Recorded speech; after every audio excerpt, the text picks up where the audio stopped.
Hello, class. In the English language, mm, you can speak very formally, and but sometimes formal language is not all. Whenever we start learning a language, um, we start learning an appropriate forms, appropriate vocabulary, etc. But there are also some expressions that can help us to speak in a more informal way. These are some idiomatic expressions that can help you to have a more relaxed language, not so formal. But if you use these expressions, you can sound more natural. So I have 10 of them here. The first one is "speak of the devil." This phrase, you can use it um, when something you say. Well, it is something you say when the person you were talking about appears unexpectedly, or appears or suddenly appears. If, for example, there was a person asking, "Did you hear what happened to Anna yesterday?" Oh, speak of the devil, here she is. That means that Anna entered the room where they were talking about her, and you just say, "Oh, speak of the devil." Yes. So we have something similar in Spanish that is hablando del rey de Roma. So this is something very similar, but we say "speak of the devil." That's an expression that we can use whenever we encounter this situation. Now, the next one is "a piece of cake." This expression is actually a piece of cake. It's very easy to use. Whenever we want to say that something is very, very easy to do, we say that that thing is a piece of cake. In this case, the example says the exam was a piece of cake. So if you consider this activity, for example, many of you found the activities from last week a piece of cake, and you were telling me, "Teacher, this was a piece of cake." So you can use it to mention that something is super easy. Break a leg. Break a leg is used for wishing someone good luck, especially before a performance. This is very common in theater. Among actors or also actresses, they use this expression to wish luck. So here the example is, "Hey, hope you break a leg tonight." So it is to wish good luck to the person who is going to perform in a play. Then the expression is not rocket science. This is used to say that you don't think that something is very difficult to do or to understand, or to say that it's a piece of cake, right? We just saw that expression.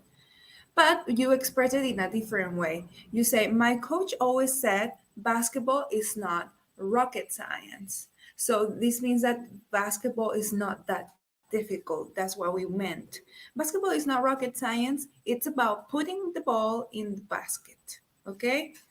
So it's not that difficult. It's not that hard. Yeah, we can say, well, a lot of people think that mathematics um, it's very difficult, but I don't think it's rocket science.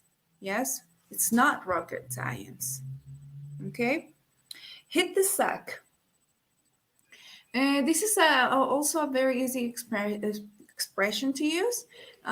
Whenever we want to go to bed in order to sleep, we use it. Example, "I've got a busy day tomorrow, so I think I'll hit the sack."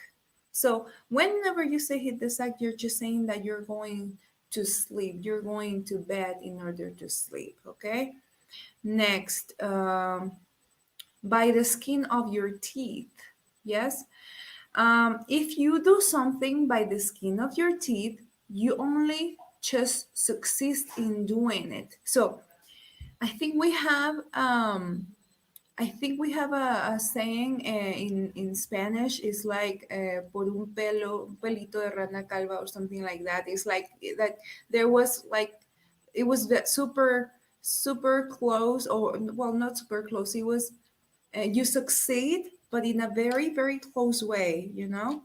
In this case, we have the example: he escaped from the secret police by the skin of his teeth. So uh, there was like a very small chance that they could or big chance in this case that the police could catch this person. And miss the boat: to lose an opportunity to do something by being slow to act. Okay, so just like that, when you miss an opportunity because you didn't react faster. Okay, example here we have: there were tickets available last week, but he missed the boat by waiting till today to try to buy some. You know, sometimes it happens, like whenever we don't make a decision at the moment, we can miss the boat, we can miss the opportunity to have that something. Okay, then we have the expression cost someone an arm and a leg. And here, when we say that it costs an arm and a leg, is because something is super expensive, it's very expensive. It says the repair work costs an arm and a leg. Here we have in parentheses someone because we say it cost me, for example, this car, or my Mercedes Benz cost me an arm and a leg. So I am just saying that the Mercedes, it was very expensive. Okay, but I can say cost me or cost her here to the person that actually paid for the thing. Okay, now under the water. If someone is or feels under the water, they feel ill. So, or we can say that they feel very sick. Okay. Example: I'm feeling a bit under the water. I think I'm getting a cold. So, under the water equals feeling sick or feeling ill. Next one: storm in a teacup. We have something similar in Spanish. We can say, causar una tormenta en un vaso de agua, storm in a teacup. Okay? It says a lot of unnecessary anger and worry about a matter that is not important.